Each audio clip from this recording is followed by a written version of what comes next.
searching for this all my life. You're just my type. I've been looking for a boy who can treat me right. Your dark hair because I'm so bright. All right. Hello, everyone. Welcome back for another week of Scheananigans. As you, I'm sure, have noticed, we are delayed getting this one up. I'm going to blame Mercury retrograde because we've learned on book tour it's not Mercury in retrograde. It's just Mercury retrograde, apparently. I'm still trying to figure that out. But it affects technology, travel, all of these things, and it definitely affected book tour. So tried to get this episode recorded in Nashville, ran into some technical difficulties. I have been using this same recorder since 2018 when I started my podcast. Recently, there's been this like data right error thing that comes up after I do my ads at home. And I was like, oh, it's probably the memory card. Let me get a new one. So I ordered a new memory card, put it in the recorder. Nope, won't format, not working. So I was like, oh, you know what? I have an extra SD card in my vlog camera. Of course, I go to grab the vlog camera.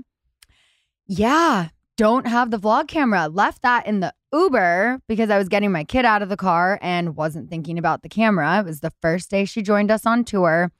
So had to deal with all of that. And then it was too late and we had to get back on the road. So we will be back to regular programming here on Scheananigans on Friday.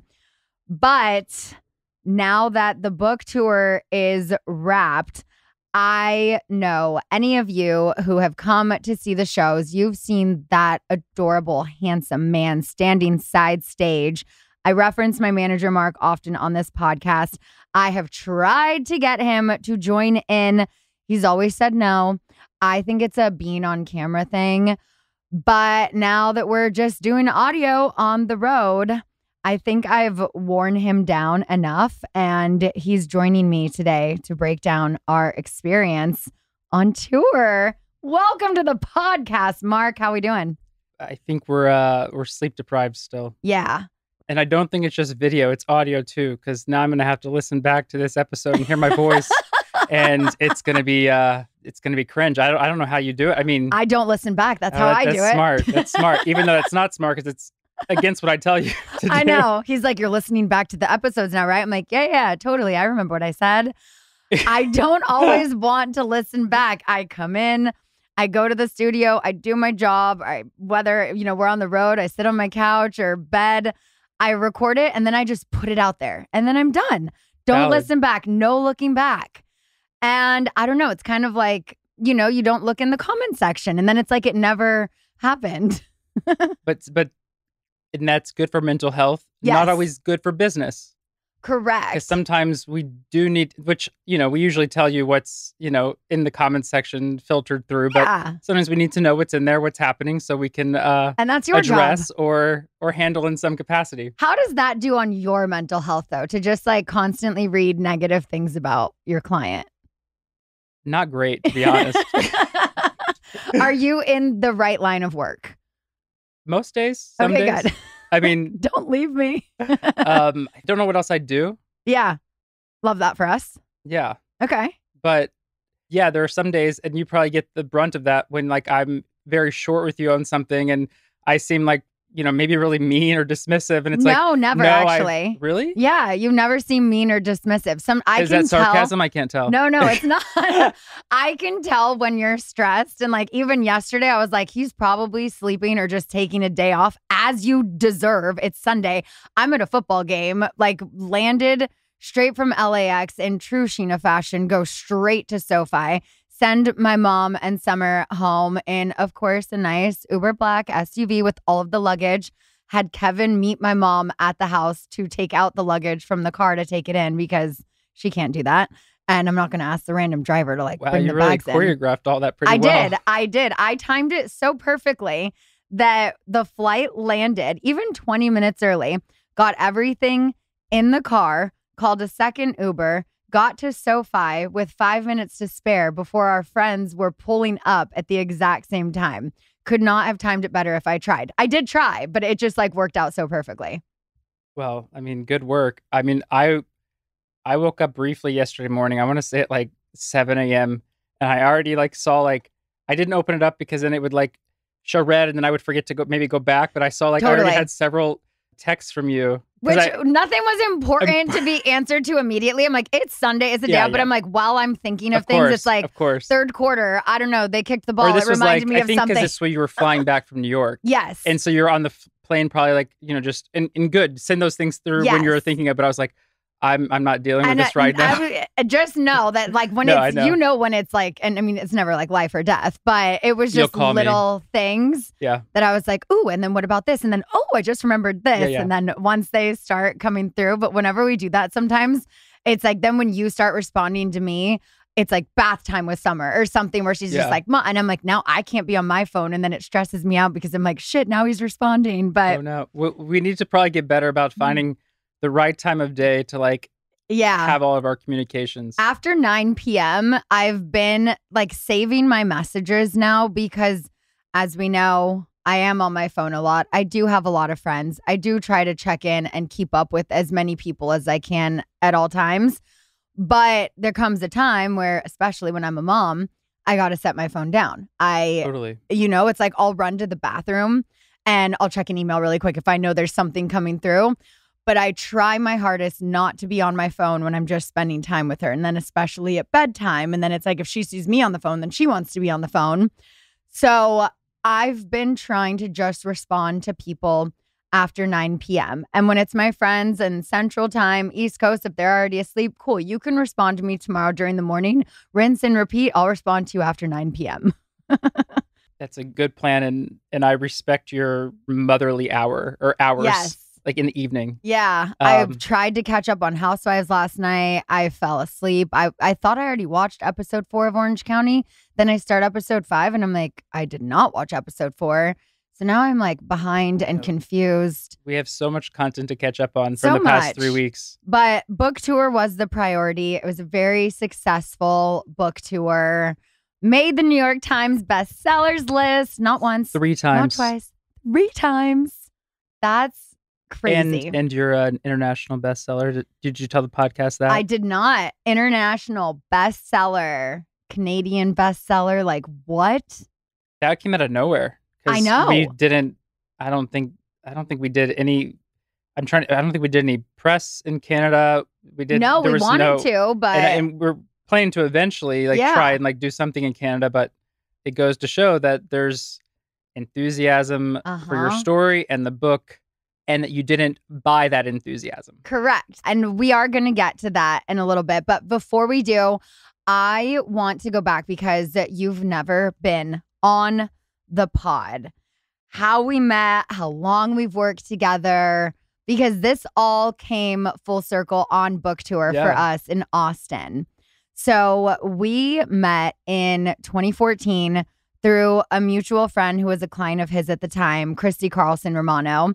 For those of you who remember the voice of Kim Possible, Even Stevens, she played Ren.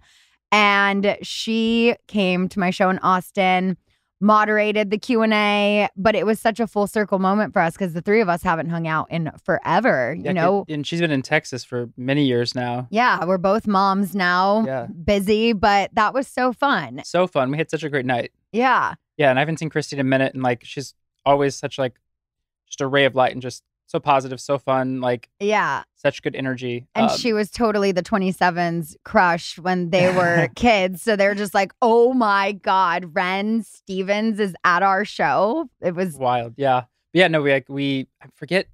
I feel like it was at Sir, I think the first time we actually met. No, it was Villa Blanca. I don't remember that. I remember it was table 34. I remember. I remember it was I think Christy's husband's graduation from AFI from film school. Okay. And I was there and you and Shay were there. That's when I first met you guys. And I think we first were chatting because your wedding was coming up then. I think it was 2 months away or something like that. And I think we were just chatting. I was like, oh, who were you doing your wedding exclusive with? And I think you were I'm what's an exclusive?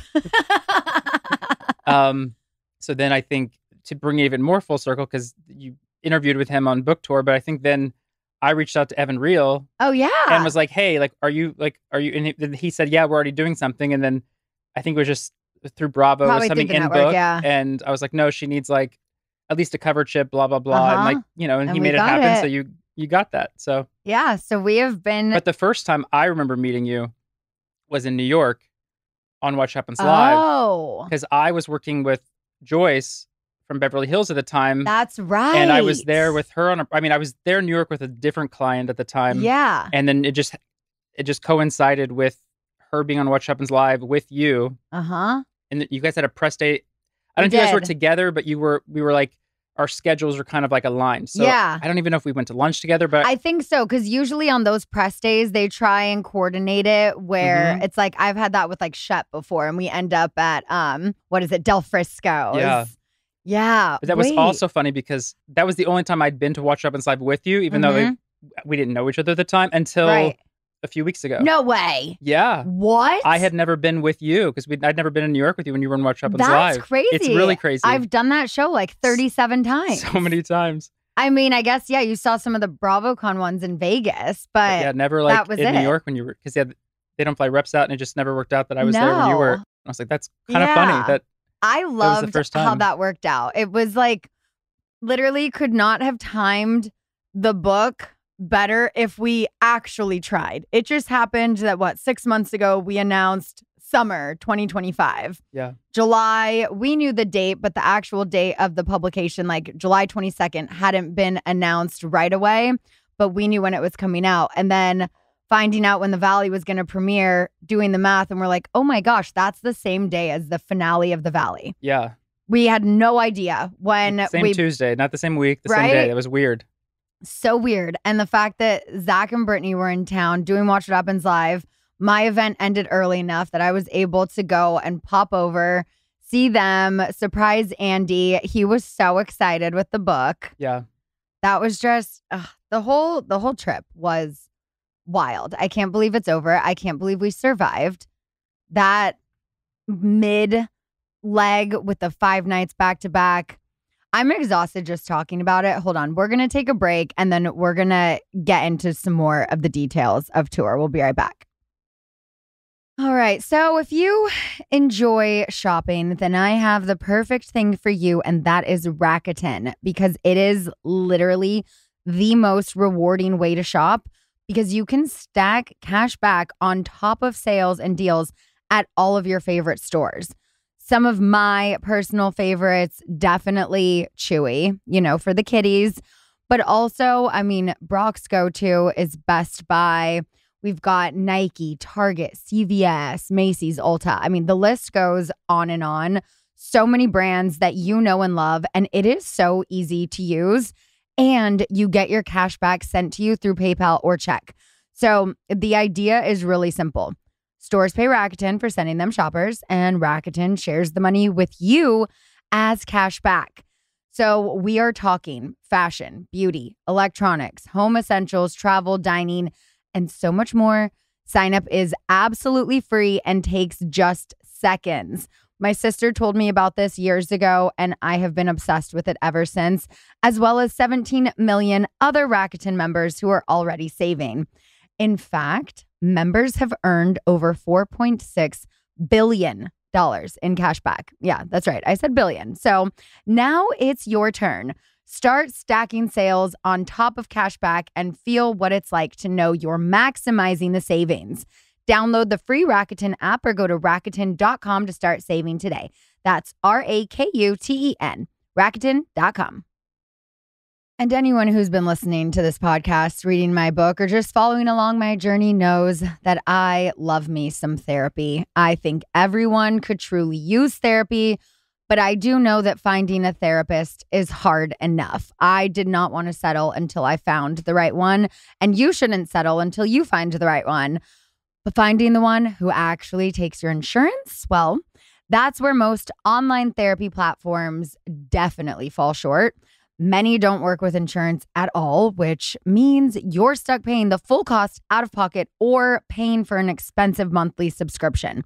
No one wants to do that, okay? And that's why Rula does things differently. My cousin just signed up for Rula. She has been obsessed with it. They partner with over 100 insurance plans, making the average copay just $15 per session. That's real life therapy from real-life licensed professionals at a price that actually makes sense. So think about it. You use your insurance benefits to maintain your physical health, right? So like, why wouldn't you do the same for your mental health? And Rula isn't just affordable. The experience is tailored around you. Other online therapy platforms might match you with the first available provider, whether they're the right fit or not. But Rula considers your goals, preferences, and backgrounds to provide you a curated list of licensed in-network therapists who are actually aligned with what you need. If you guys would like therapy, like I like therapy, thousands of people are already using Rula to get affordable, high-quality therapy that's actually covered by insurance. Visit rula.com/goodasgold to get started. After you sign up, you'll be asked how you heard about them. Please support our show and let them know we sent you. That's rula.com/goodasgold. You deserve mental health care that works for you, not against your budget. Okay, so yeah, although we have known each other for over a decade, we've never spent so much time together. I mean, this was I was kind of worried about that, I'm not going to lie. Wait, seriously? Well, I was like, this was like putting us in a pressure cooker. We were basically on Amazing Race together. Yeah, I know. No, and literally, I swear, it takes a lot for me to get actually like angry and upset. But if the second time, because you slept in, my bag didn't make it on the plane, the blood was boiling a little bit. And I was just like, I'm texting him all morning. He's not responding. I'm like, he was with a friend from college last night. Maybe they met back up for breakfast. He's not answering. I don't want to bug, but I'm like, I gotta go. My bag has already not made it from Austin to Boston because it just decided it wanted to go to Detroit.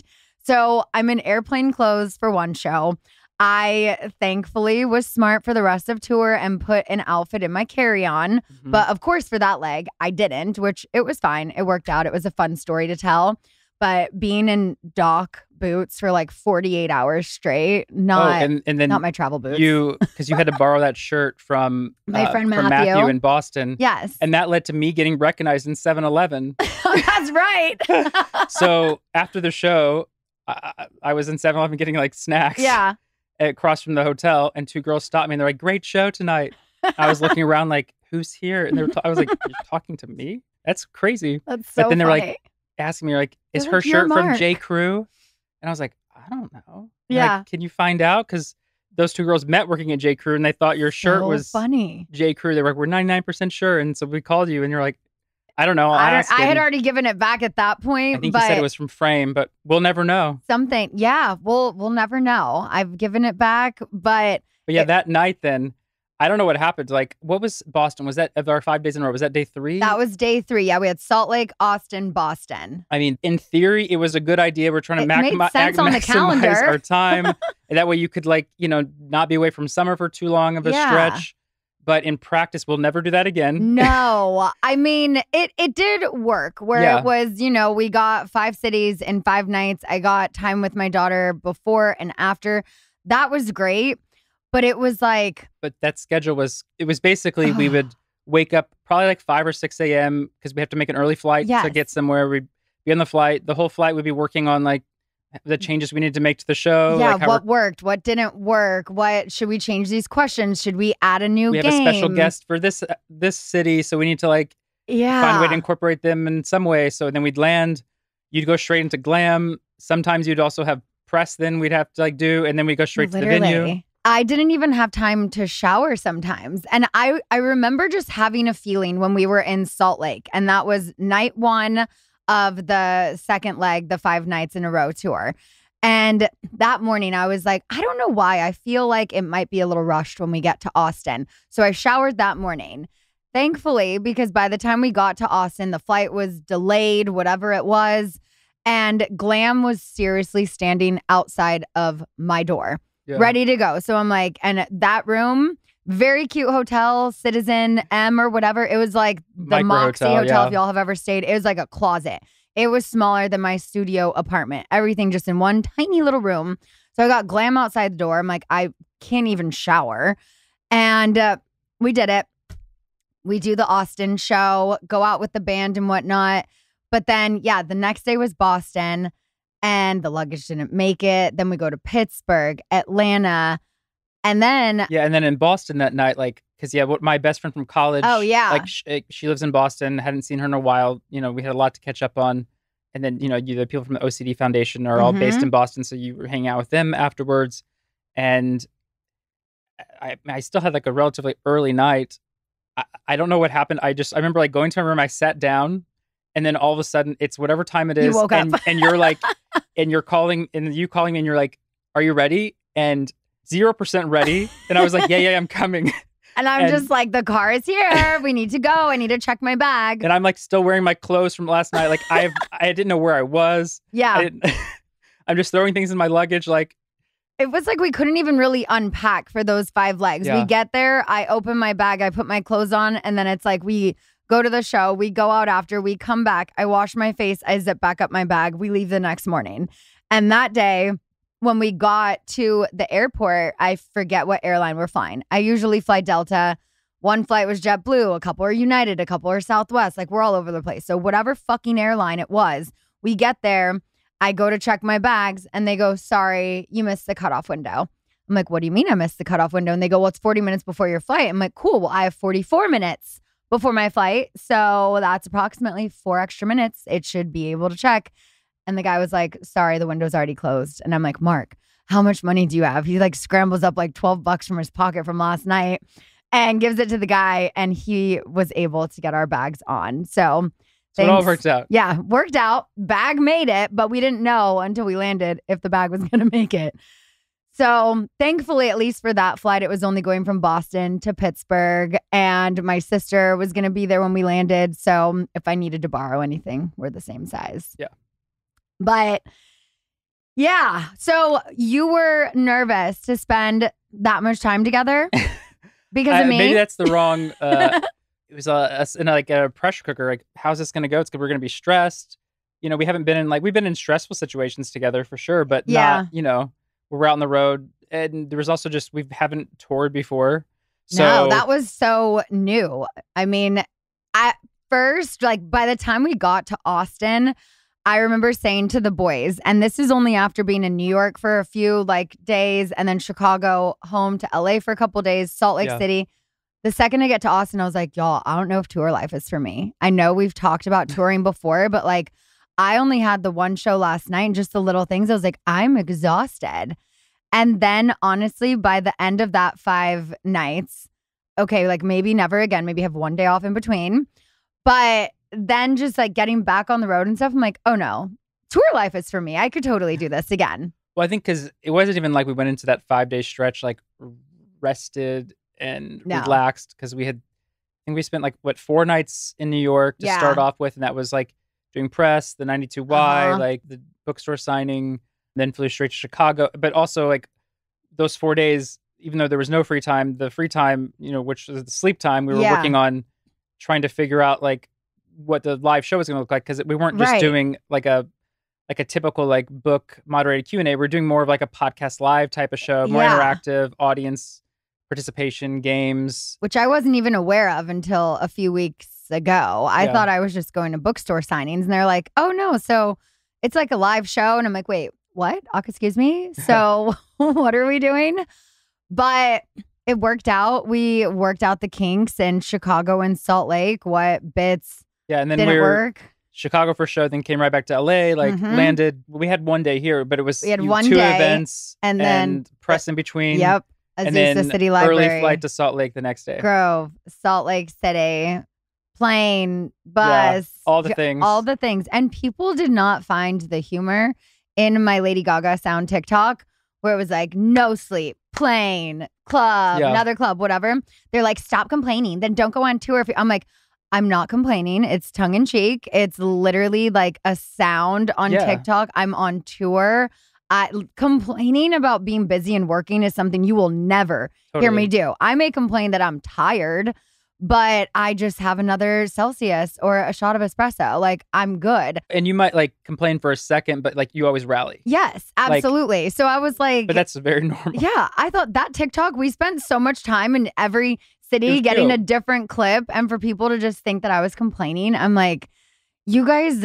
Not you guys, my listeners, but like those people are the problem. But okay, let's take one more quick little break, and then we've got a couple more things to get into this week. Okay. All right, who's hungry? I'm always hungry. And that's why I just feel like sometimes, skip the sad lettuce wraps and enjoy all of your favorites at the barbecues, the summer hangs with Hero Bread. We've got the classic burger and hot dog buns. Each serving contains 0 grams of net carbs, 0 grams of sugar, 11 grams of protein, and 22 grams of fiber. So whether it's brat cooking, Summer making her own sandwich, our chef making us some gourmet wraps, or me just being lazy in the morning having a bagel, I'm obsessed with Hero Bread. The bread is soft, it's fluffy. I mean, it doesn't feel like ultra low net carbs because it is so flavorful. No compromises, just flavor. All of your favorite recipes are covered with Hero Bread's sliced bread loaves, tortillas, bagels, dinner rolls, the Hawaiian rolls, Summer's personal favorite, and also what Summer loves, the small batch drops of indulgent favorites. There are these Hero croissants. They're so popular. They've got 2 grams net carbs. So good. Summer loves a croissant. I love a bagel. And Brock loves food in general. Hero Bread is offering 10% off your order. Go to hero.co and use code GOODASGOLD at checkout. That's GOODASGOLD at hero.co. Y'all know I have been traveling so much. And one thing I am trying to stay on top of is my health. And that's why I chose Function, because it's the only health platform that gives you access to the kind of data that most people never see and the insights to actually take action. One thing for me, a mom, a woman in her 40s, things that I'm worried about, perimenopause, thyroid, just different hormone things. And that's what I loved about Function is you can test for over 160 biomarkers, from heart and hormones to toxins, inflammation, and stress. We all know I am stressed. You can also access multi-region MRI and CT scans, all tracked in one secure place over time. It's an enhanced view of what is happening in your body. I'm behind it. You should be behind it. Lab visits are fast and convenient. They have over 2,000 locations across the U.S. It's $4.99 a year, which is only $1.37 per day for cutting-edge health insights. Things like this normally could cost over $10,000 if you did it on your own, but using Function, there are no perverse incentives. Function doesn't push supplements or pharmaceuticals. It's just powerful, unbiased health data designed to help you own your health. Learn more and join using my link. The first 1,000 get a $100 credit towards their membership. Visit www.functionhealth.com/goodasgold or use gift code goodasgold100 at sign up to own your health.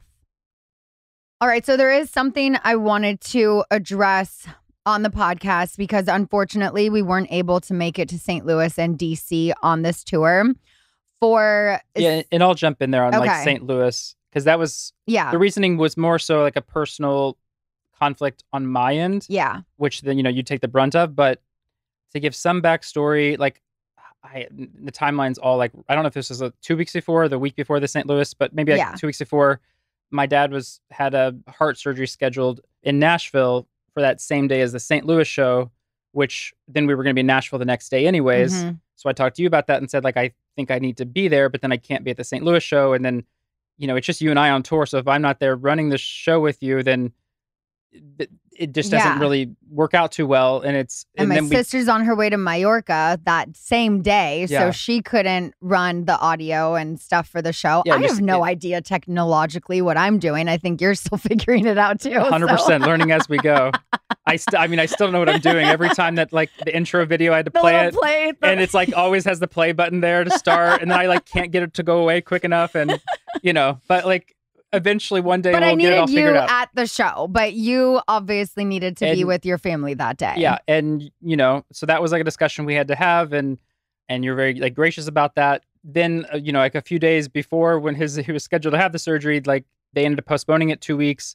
So I probably have to go back to Nashville, I guess, next week again, because I guess they needed 2 anesthesiologists and they only had, one that could be scheduled, something to that effect. Yeah. And I guess a little more backstory there, because you've been in this process with us for, this health struggle for a little bit now. But back in March, he had a really, serious, gravely serious medical event where he had a cardiac arrest. Yeah. And this is his overall diagnosis. He has a rare form of multiple myeloma. And from that, like the amyloids basically are like little proteins, is the same thing that like people with from my understanding, that like people with Alzheimer's have, like the proteins that like break down your brain. And so he has like that, and it just basically cycles through his blood because it's like a blood cancer and kind of just deteriorates his organs. Yeah. And so the first thing that people usually pass away from his disease is usually a cardiac arrest because of how the cancer affects his heart. So he had a cardiac arrest in March, and you got a call that he had passed away. Yeah, I got a call from the emergency room, and they told me that they were, taking him off, or they were stopping CPR, and they were asking for permission to do so.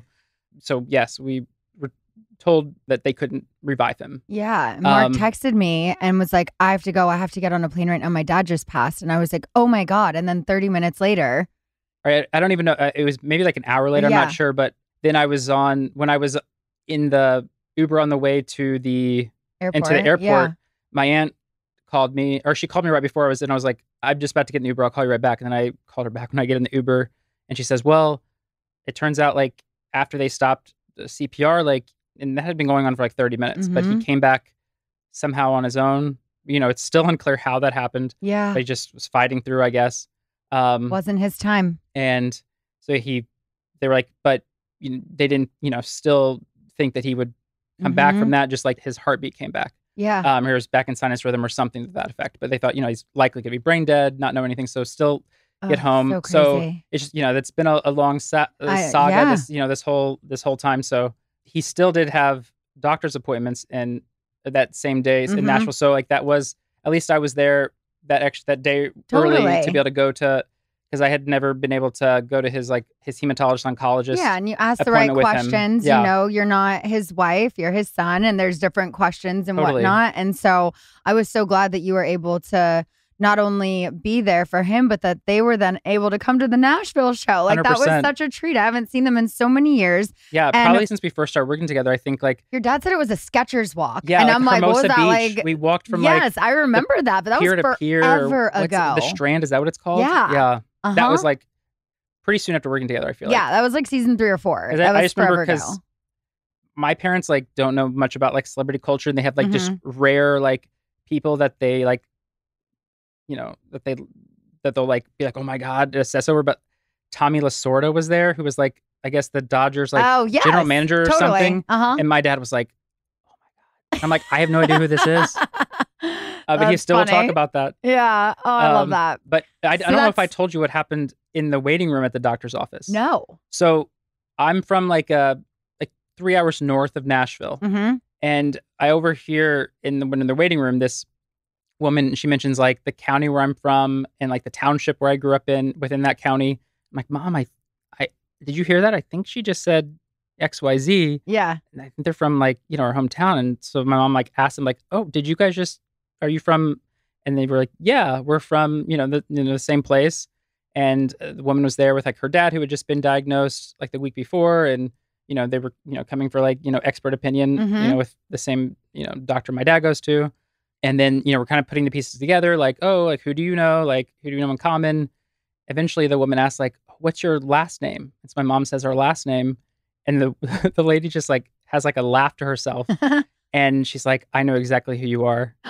And we're like, oh? And then she's like, yeah, you had the dog named Heidi, right? The miniature schnauzer named Heidi. And we're like, and that's a childhood dog that I had growing up. And she's like, because she had dated the neighbor across the street's son. So she had like met Heidi, and that inspired her to get a miniature schnauzer and name it Heidi. Really? Yes. So this random woman, we're meeting like, 3 hours away in the Vanderbilt room. Yes. In the waiting room. That is so crazy. Had named her, the same breed of dog that we had and named it Heidi. But that's not even the funny part of it all. Okay. So and this isn't something we speak about in the family. Oh, but so Heidi had, I think we got Heidi when she was like around like 3 or 4. Another neighbor across the street was an elderly man, and it was his dog, and he had passed away, and his kids, and Heidi was like the neighborhood dog. Like she had free reign, went everywhere, so everyone knew her. Yeah. And I think his kids like were just like, oh, she'll be more comfortable staying in the neighborhood. Asked my parents if we would just like adopt her. So we did. But she was, never could be tamed, like never could be like housebroken, or always wanted to like break out because she was, used to like being able to explore and have free reign of the neighborhood. Yeah. So she was always like breaking out. And at some point, my parents, this was like a few years later, and she was like kind of like my dog, slept with me every night. And one day she just wasn't there. And so I asked, I don't remember how old I was then, maybe like 13, 14. And I was like, asked my parents, like, what happened? Where's Heidi? And they're like, oh, she passed away. Oh. So, very sad. Fast forward a year and a half. There's in my hometown, we have this fall festival. I mean, like first week of October every year. Okay. Which is like a big deal. It's like allegedly the second largest street festival in the United States behind Mardi Gras. At least that's what they say. I mean, maybe at some point in time it was, maybe it is still. Okay. And there's like a pet parade on Saturday morning of the fall festival. The dog is in the pet parade? Well, we'll get there. So they were having local like student council people from the high schools judge the pet parade. So the category I was assigned to judge was like boy, no pet. So I was not judging any pets, but they were bringing all the winners on stage, and I was like one of the judges. So I was on stage as like the winners come by, and all of a sudden I hear like, I don't know, some name like Little Joey and Heidi. And I'm like, oh, Heidi. But, just thinking because it's the same name. Yeah. I look over. That was my fucking dog. No way. And she sees me and she starts running to me. And I see my mom standing there in the audience. And I'm like, hell. A year and a half later. Probably a year and a half, 2 years later. Yeah. Where was she? My parents are like, oh, we don't know. Wait, what? Yeah. So the dog ran away. They lied, said she passed away. I guess. And then she just came back in a talent show. Yeah. What the fuck? I mean, she was at least a winner. Do you think your parents gave her away? Yes. Oh, was she a bad dog? She wasn't a bad dog. She just was a dog that couldn't be tamed. Oh. And, she couldn't be housebroken. Gotcha. Tried every way Graham to like turned into hippie. To housebreak her. And then she also would just break out of the house, like dig underneath the fence. And so they're always just like worried. So I think they found someone that was like more suitable for like her needs. So what happened after the show? Like, did you meet the other owners? You're like, that's my dog? No, because they were like, went away, and I asked my parents, and they just kind of like avoided the topic. So what did your parents say the other day? We didn't bring it up. I'm going to ask your mom. It's what one of those happened to things Heidi? where Justice they just kind Heidi? of like, it's one of those awkward parent things where they don't address. Interesting. But yeah, so. What did your brother think? I don't know if he really cared. Huh. Maybe he cared. It was more of my dog. She slept with me. Yeah. Like he wasn't really attached to her maybe. And just, she passed away. And you're like, okay. I'm trying to think. I must have talked to him about it at some point, but I don't remember. And you're like, I don't get to see her. I don't get to say bye. Like she's just gone. Yeah. She passed away. Yeah. Why not just say she ran away? Why say I think because then they would think I would like want to go looking for her. You would, right? Yeah, I would have made them. I would be like, we're going to go scour the neighborhood. Oh my God. I would have made it my mission. Oh, R.I.P. Heidi. So that's why we canceled St. Louis. Yep. And DC scheduling. We needed to find a new venue. Yeah. We tried so hard to save DC. We were trying to pivot to a bookstore signing, then we couldn't get the books there in time. I was going to personally order on Amazon and have them shipped out there, but then that wasn't going to work out. They weren't going to get there in time. Well, and even if they did, like the bookstores then would have to agree to like give books away instead of selling them. So it was even until like the day before we're trying to. No, it was like time to check in for my flight. And I'm like, am I checking in or am I canceling it? Yeah. And then my cousin who was supposed to pick me up at the airport in Baltimore, he texted me and I was like, okay, look, like this isn't really working out, but I still want to come for the day. Are you still down to pick me up? Like we can drive to some bookstores, like maybe do an unofficial meet and greet.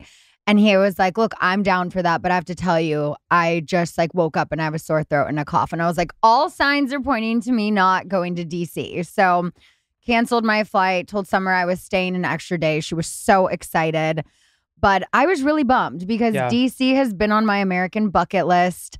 I get going to the White House like today, maybe not on my bucket list. But there's a lot of things. There's so much I want to see there. Yeah. DC, like all the amazing museums, just the landmarks. Yeah. So and one day we'll find a way in the not too distant future to like get back there. And I want to bring Summer with me. I think that would be really cool for her. Well, it was neat that like our hotel in Philadelphia was literally next to the to Independence Hall and the Liberty Bell. So cool. You know, that was really neat that we got to go and see that. I hadn't seen that since I was like 11 or so. Yeah. No, so that was all really cool having Summer there with that bit of history. But okay, so I said I was going to personally order a bulk of books for DC. It didn't end up working out. Y'all can check my Amazon cart. I didn't do it. The most books I ordered, I personally ordered 6 books because I got, I don't know, maybe 15 from the publisher. I didn't get a ton to give away. So I had already given those away mostly to people who already bought books but wanted to read it ahead of time. Like I gave one to Kevin, I gave one to Jared, Janet, people like that. I still need to collect those back. And then I want to go and put them on our morning hike. There's like a take a book, leave a book. So I want to put it in some of those things. Oh, neat. But yeah, so I had ordered 6. I don't even know why I chose 6, but it was just like, okay, I just want to. Is that your lucky number? No, 7 would be. So I don't know if it's just I ordered whatever reason. That was my bulk order. Okay. So, and then Brock bought 4 or 5 at the Grove at signing. The Barnes & Noble. My mom bought maybe 3 or 4. So for my book tour, I worked with a company called Premier to manage book sales at each event. This is something that is really common in publishing. It's how you make sure those copies coming to a signing or a live show that they will absolutely get a copy of the book unless you were in Salt Lake. And I know that has hopefully been addressed by now, but at my Salt Lake show, the books didn't show up. That was not on me. That was totally on the venue. But this whole thing with the dagger next to my name. And we did work with independent bookstores where we could for various signings and obviously Barnes & Noble for the Grove. But yeah. But for the touring dates, like those events all were through Premier. So when someone bought a ticket to the tour, if they did it by a certain date, so they could order because they had to order the right amount of copies, the books for each venue. So that's another thing is we weren't even ordering a surplus books. No, it was the exact amount because it had to be linked to like individual sales. Yes. And so they had to, order the right amount of books for each venue. And with the ticket to one of my live shows, it included 1 copy of the book. And then I guess Premier reports each of those purchases individually to the New York Times, other tracking outlets, etc. But there wasn't an additional surplus of books bought. Every single one of those sales was a real book in a real reader's hands. And I guess the New York Times uses the dagger symbol when a large percentage of books, like the total first week sales, come from one outlet. And, there's the pre-orders, the Amazons, all of that. But even when those sales are completely legitimate, this can happen. And in my case, I think when they look at the normal share of so many percentage come from Amazon, come from Premier, come from Barnes & Noble, come from independent bookstores. Yeah. And when they see one of those is spiked higher, that's dagger, boom. And we had the higher spike because we were working with Premier on the tour dates. Yeah. And it's because, so many of my fans came out to the tour, got their books from Premier instead of a mix of other retailers. I guess the New York Times flagged it. But here's the thing. It's would I rather be on the New York Times bestsellers list with a dagger or not be on it at all? Because you were on it without the dagger. Correct. So for the audiobook. Yeah. And the dagger isn't even a bad thing, which I now know since I've kind of gotten into the lore of the dagger and down the Reddit rabbit holes and all of that. It's just an indicator of sales concentration. You cannot buy your way onto the list. Like the New York Times, they have a full vetting process. They don't count suspicious bulk orders. If you're buying 500 personal books and whatnot, I'm sure that's going to get flagged that it's not an individual sale. My spot on the list came from actual readers showing up. supporting me, wanting to be a part of this journey. And also making the Canada bestsellers list where there were no tour dates. That was incredible because the enthusiasm was consistent for sure.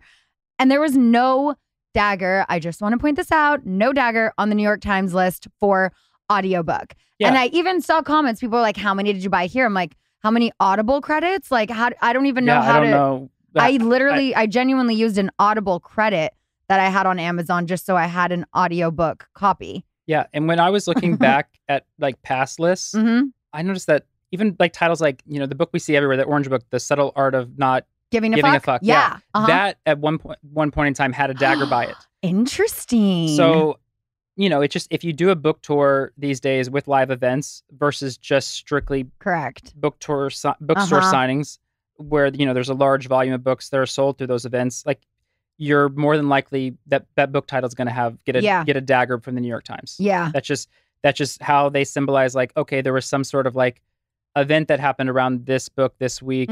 That's not, I guess, like standard process for book sales. Yeah. Yeah. And I hate that people are using this to discredit you and your work. And I hope you don't feel that or internalize that at all. A little bit.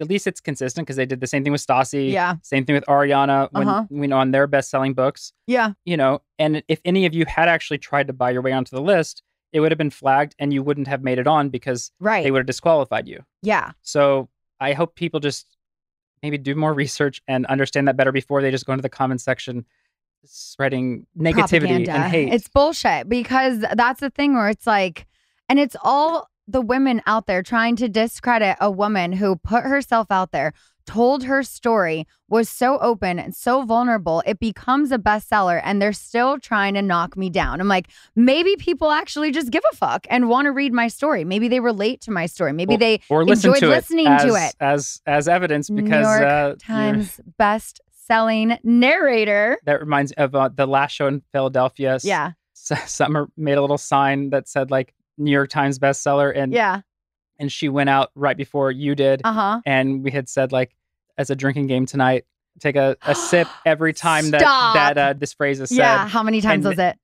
We didn't really keep track, but you know, then it's like Summer walking across stage and had her little like sign that she made.